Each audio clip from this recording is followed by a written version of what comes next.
정부가 신용카드 소득공제와 세금 우대 종합저축과 같은 일부 비과세 제도를 전면 손보기로 했습니다. 부족한 복지예산을 마련하기 위해 세금을 더 걷겠다는 건데요. 직장인들의 반발이 적지 않을 것으로 보입니다. 김선중 기자의 보도입니다. 올해 말로 끝나는 비과세 감면 대상은 모두 53개, 7조 8천억 원 규모입니다. 정부는 이 가운데 상당수 혜택을 줄이거나 없애기로 했습니다. 복지 예산 마련을 위해 당장 3조 원가량 세금을 더 걷어야 하기 때문입니다. 정부는 특히 신용카드 소득공제에 우선 초점을 맞추고 있습니다. 지하경제 양성화라는 정책 효과를 달성한 만큼 조세 형평성 차원에서 혜택을 대폭 줄일 필요가 있다는 겁니다.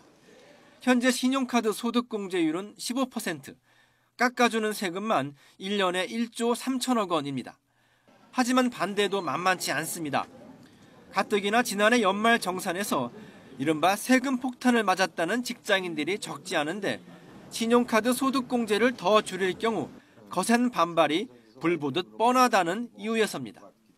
실제로 정부는 지난해 신용카드 소득공제율을 15%에서 10%로 줄이기로 했지만 국회 논의 단계에서 이런 반대에 부딪히면서 1년 더 연장이 됐습니다. 정부는 세금 우대 종합저축 같은 단순 저축 지원 제도도 없애는 걸 고민하고 있습니다. 그동안 저축 지원 제도는 경기 부진으로 서민들의 저축 여력이 떨어지고 있는 상황에서 사실상 고소득층의 절세 수단으로 쓰이고 있다는 비판을 받아왔습니다.